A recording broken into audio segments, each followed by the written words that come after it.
Payo buka Instagram langsung enak gosip bolo, digosok semakin sip. Pak Ridwan Kamil jarine selingkuh, ya Allah. Padahal wongnya lucu lah, romantis kaya ngono lho Pak De ya. Jan aku ndak menyangka aku. Sungguhku tidak menyangka aku. Iki klarifikasi atau Pak ya, iki ya Allah tenanan pora iki. Ya iki gawe pembelajaran wong lanang-lanang ning jaba kono ya, ndak usah dolanan nunuk ya. Nunuk menghancurkanmu ya, pemeneh nunuk kuwi nunuk ilegal. Iki ngene iki menghancurkan karirmu, jabatanmu yang kamu bangun susah payah dari nol putul. Ya nek enek untran-untran ngene iki dadine ucul, ya ta. Wis angel iki urusane ngene iki. Wis perkara nunuk, bedadine kabeh kaya ancuk. Aduh. Bapak Ridwan Kamil itu sudah melakukan klarifikasi terkait dengan kasus dia yang lagi viral. Kasus di mana seorang lagi puasa, nggak boleh ngomong aneh-aneh, yang sedang memperjuangkan hak anaknya yang diduga merupakan anak dari Bapak Ridwan Kamil. Klarifikasi dari beliau itu terkait dengan itu bukan merupakan anaknya, dan itu merupakan fitnah yang sangat keji karena Ridwan Kamil memiliki bukti-bukti yang sangat konkret. Sebenarnya yang kasihan di sini tuh merupakan ibu cinta sih. Seorang wanita muslimah yang sangat cantik, di mana masalah itu datang bertubi-tubi di keluarganya. Diawali ketika anak laki-lakinya meninggal dunia, terus yang kedua adalah suaminya kena kasus korupsi, dan yang ketiga ini merupakan kasus perselingkuhan suaminya. Gak mau berspekulasi lebih jauh, tapi kenapa Mbak L ini baru menguak masalah ini sekarang? Ya well, mungkin pertanyaan gue akan terjawab sebentar lagi. Kita tunggu aja perkembangan kasus ini, oke? Ada Gundik Speak Up minta keadilan, katanya punya anak dari pejabat kita berinisial Ridwan Kamil. Apakah ini bisa dikategorikan sebagai kecelakaan dalam bekerja? Mari kita bahas guys. Ini kita sedang memasuki waktu Indonesia bergosip ya. Jadi lagi rame banget ada selebgram berinisial Lisa Mariana. Dia mengaku sudah memiliki anak dari hubungan 4 tahun lalu dengan pejabat kita berinisial RK. Guys, kita sepakat ya, se-Indonesia memanggil dia Gundi karena kenapa? Dia berhubungan sama laki orang. Tentunya netizen Indonesia geram banget sama mbak ini. Kok bisa-bisanya seorang Gundik minta pertanggungjawaban dan keadilan kepada suami orang yang jelas-jelas dia itu punya istri sah gitu. Apa tidak dipertimbangkan resiko-resiko yang akan terjadi ketika dia berhubungan dengan suami orang yang sudah punya istri sah gitu kan? Ini judulnya Mbak jualan, Bapak beli gitu. Dan dijawablah sama Mbak Lisa ini, dia bukan mau viral atau mau merusak hubungan pejabat ini sama keluarganya, melainkan dia mau meminta keadilan untuk anaknya gitu kan. Mungkin keadilan dinafkahi ya, karena dia bilang selama 4 tahun ini tuh dia lancar dinafkahi, tapi akhir-akhir ini tuh DM aja nggak direspon sama bapak gitu. Tapi tenang, dari pihak laki-lakinya sudah melakukan klarifikasi di sosial medianya guys. Ini dia. Pihak RK mengatakan bahwa berita yang beredar beberapa hari ini adalah hoax alias fitnah. Guys, beliau bilang dia hanya bertemu sama si Mbak Lisa ini 1 kali dan itu hanya ngomongin tentang perkuliahan. Jadi si RK ini tuh ngebiayain si Mbak Lisa ini kuliah guys. Bapak tolong, emang tidak ada bentukan lain atau orang susah yang lebih berhak gitu mendapatkan bantuan dari bapak gitu kan. Kelihatan-kelihatannya sih Mbak Lisa ini, apalagi dia punya followers banyak gitu kan, selebgram, kayaknya dia gampang deh nyari duit pak. Dan ya netizen Indonesia seperti biasa ya kan, tidak gampang percaya bapak ya kan, dianggap klarifikasi si RK ini blunder seblunder-blundernya. Dan ini beberapa komen-komenan netizen Indonesia yang bener-bener lucu banget. Dari tadi gua ngakak. BTW gua itu lagi pakai lipstiknya dari Mood Matchers. Jadi dia itu lipstik bunglon alias bisa berubah warna karena dia itu mengikuti pH kulit kita dan sudah ada vitamin E dan aloe vera. Jadi bibir tuh sehat, kenyal, moist. Lihat deh. Jadi lebih seger kan? So dari kasusnya RK dan Mbak Lisa ini kita bisa mengambil kesimpulan bahwa lelaki yang bucin terlihat sayang banget sama istri dan keluarga ya, belum tentu dia tidak selingkuh ya. Jadi lelaki mana yang harus saya percaya? Bapak, bye-bye. Bapak Ridwan Kamil telah klarifikasi tentang Mbak Lisa. Mereka memang pernah bertemu 1 kali di 4 tahun yang lalu untuk mengurus masalah kuliah. Tapi kemudian ada bahasa tentang motif ekonomi yang didaur ulang.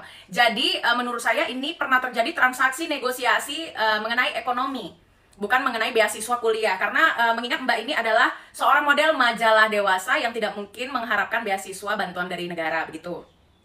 Mungkin sewaktu Bapak Ridwan Kamil ini menjadi gubernur di Jawa Barat. Nah, saran saya Pak, Bapak harus tes DNA karena si Mbak Lisa ini mengaku seolah-olah memiliki darah daging dari Bapak. Begitu. Mungkin motif ekonomi yang didaur ulang tadi tidak terjadi daur ulang. Jadi Bapak harus membersihkan nama Bapak dan tes DNA lah Bapak. Terima kasih Bapak Ridwan Kamil. Kami tidak mau memojokkan wanitanya saja, namun Bapak harus bertanggung jawab kalau memang statement Bapak itu benar begitu Pak.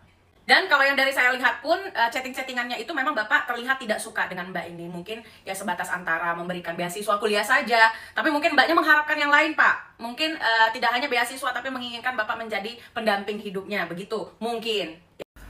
Lagi heboh perselingkuhan antara politikus dengan selebgram. Gue gak ngerti dia di mana pantesnya jadi selebgram, karena yang gue lihat di Instagramnya jualan ini. Kenapa ya cewek-cewek kayak gitu tuh template semuanya? Template cuy. Lihat deh. Ya gak? Tapi anyway, gue bingung banget.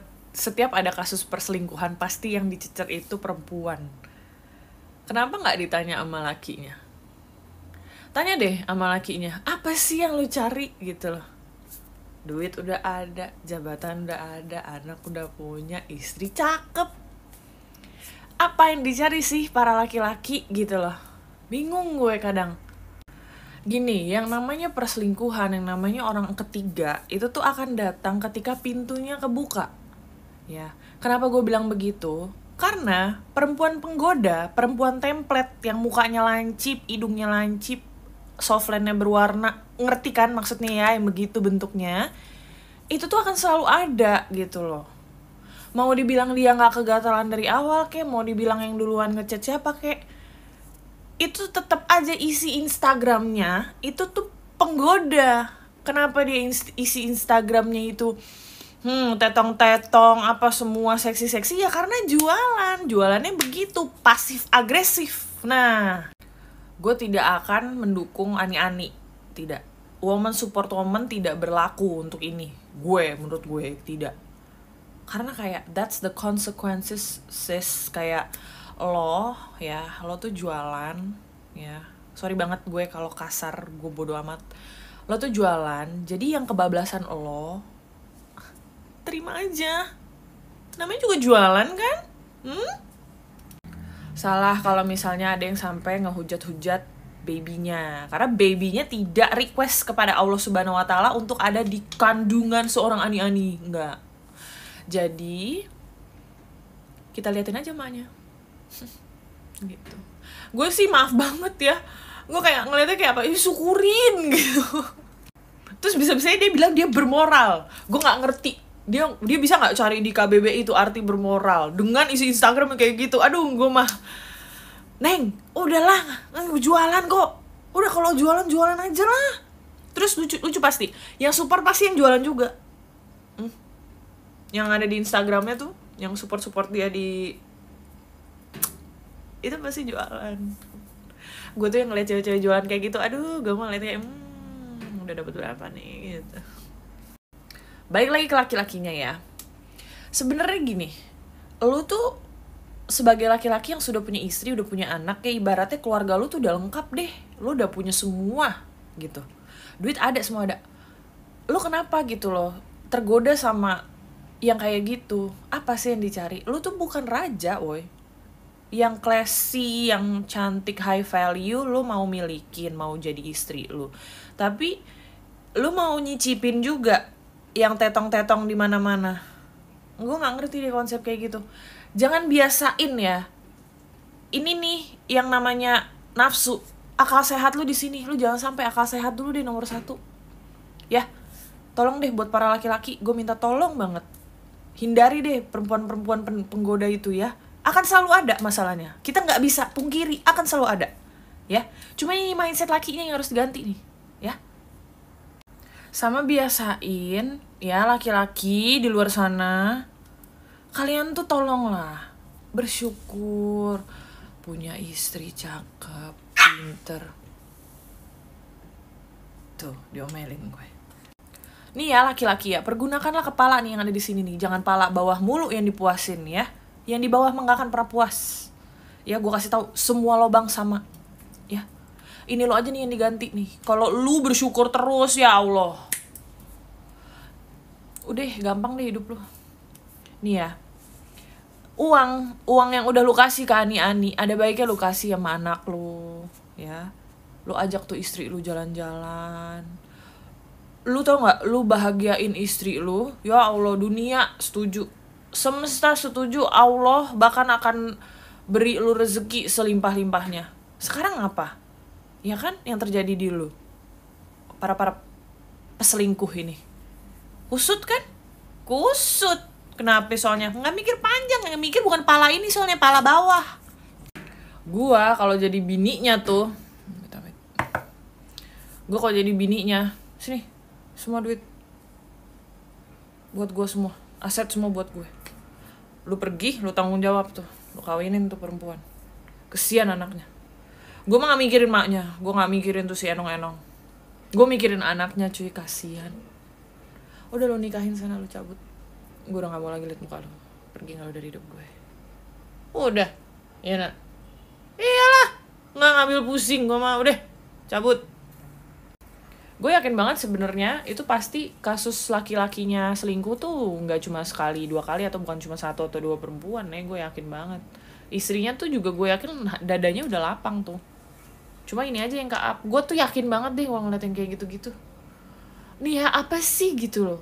Pikiran lakinya tuh apa sih? Kalian kan bukan raja, kalian bukan apa ya, bukan orang yang memimpin dunia ini gitu loh. Kenapa gitu? Kufur nikmat sekali Anda. Apa sih? Muka juga gak cakep-cakep amat. Heran gue. Gedok gue kadang ngeliat laki begitu tuh. Apa sih lu, jelek juga. Surat terbuka untuk Pak Ridwan Kamil. Merujuk ke permasalahan yang sedang Bapak alami, alangkah baiknya tolong diselesaikan sesegera mungkin. Mulai sekarang, lakukan upaya-upaya yang sekiranya bisa membuahkan hasil agar semuanya jelas. Dan kita sebagai netizen bisa menilai siapa yang salah dan siapa yang benar. Kalau hanya sebatas klarifikasi aja, menurut saya itu nggak cukup, Pak. Karena yang kita butuhkan adalah pembuktian. Dan salah satu caranya ya tes DNA. Dengan dilakukannya tes DNA, saya jamin 1000% ketika hasilnya keluar, masalahnya akan selesai. Beda ceritanya lagi kalau hasilnya menyatakan bahwa anak tersebut adalah anak Bapak. Mungkin itu bakal jadi panjang Pak episodenya. Pada intinya, dalam hal ini saya berharap semoga cepat selesai. Agar masyarakat bisa kembali fokus terhadap isu krusial yang sedang diperjuangkan oleh teman-teman mahasiswa dan rakyat sipil belakangan ini. Karena jujur Pak, dengan hadirnya masalah Bapak, ini berhasil mengalihkan mata masyarakat. Jadi tolong kerjasamanya Pak. Lagi pula ini kan menyangkut nama baik Bapak, ya. Marwah Bapak ini lagi dipertaruhkan dalam masalah ini. Kalau berlarut-larut itu nggak baik Pak. Yang ada akan ngebentuk persepsi publik semakin liar terhadap Bapak dan akhirnya Bapak juga yang rugi.